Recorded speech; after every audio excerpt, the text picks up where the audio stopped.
జన్మజన్మల బంధం గుప్తా గారు. ఇదిగోండి మీ ఉంగరం తీసుకోండి. అది నీ వద్దనే ఉంచుము బాలిక. నీకింకనూ శక్తులు లభించలేదు, సమస్య తీరనూ లేదు, ప్రమాదము ఇంకనూ పొంచి ఉన్నది. పర్వాలేదు గుప్తా గారు, తీసుకోండి.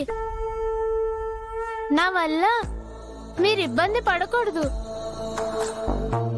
ఆ ప్రచండ మరల నీపై దాడి చేయవచ్చును బాలిక. మా అంగుళీకము లేనిదే నీవు ప్రచండను ఎదిరించలేవు. నేనిప్పుడు వెళ్తుంది గుడికి గుప్తా గారు.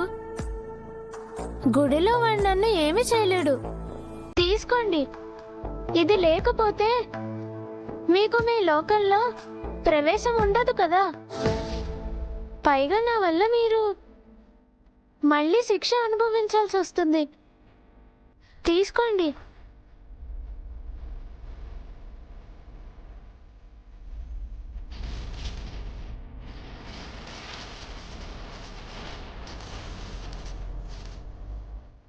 ఎల్లప్పుడూ ఎదుటివారి గురించి ఆలోచించే నీ మంచి మనస్సే నిన్ను సర్వదా కాపాడుతూ వచ్చుచున్నది బాలిక.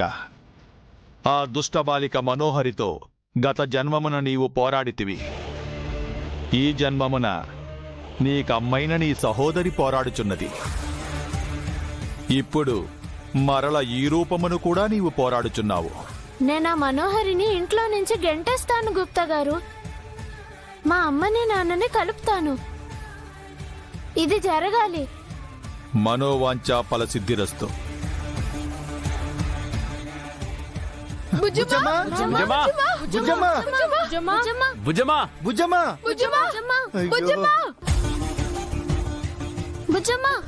అయ్యో, అదిగో మీ వాళ్ళు వచ్చుచున్నారు బాలిక. అటెళ్ళి చూద్దాం. బుజ్జమ్మా, ప్రచండతో జాగ్రత్త. ప్రతి క్షణము నీవు అప్రమత్తముగా ఉండవలెను. మేము బయలుదేరదము. సెలవు.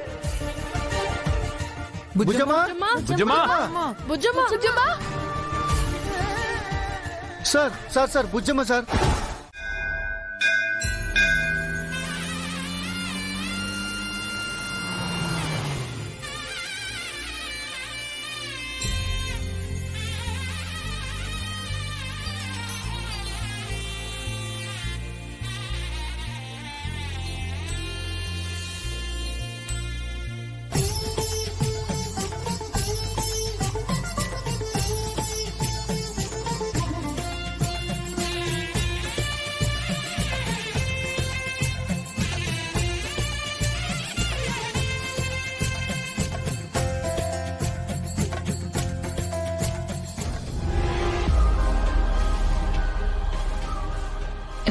ఇంత జరిగినా కూడా ఇంకా గుడి దేవుడు మొక్కులు అని చెప్తారేంటబ్బా వీళ్ళు.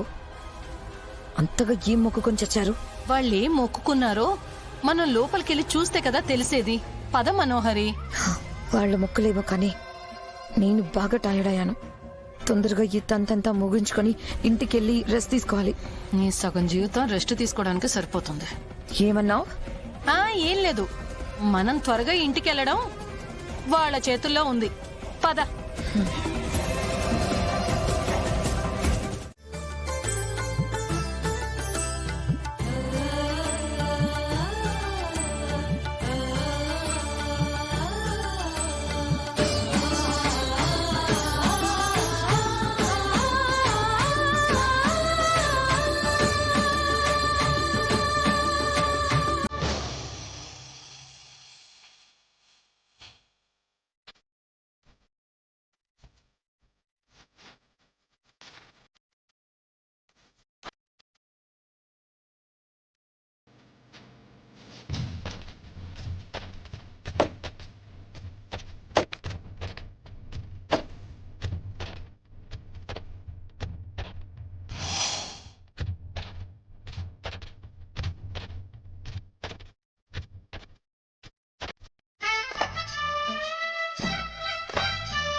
మనోహరి మనోహరి ఏంటి?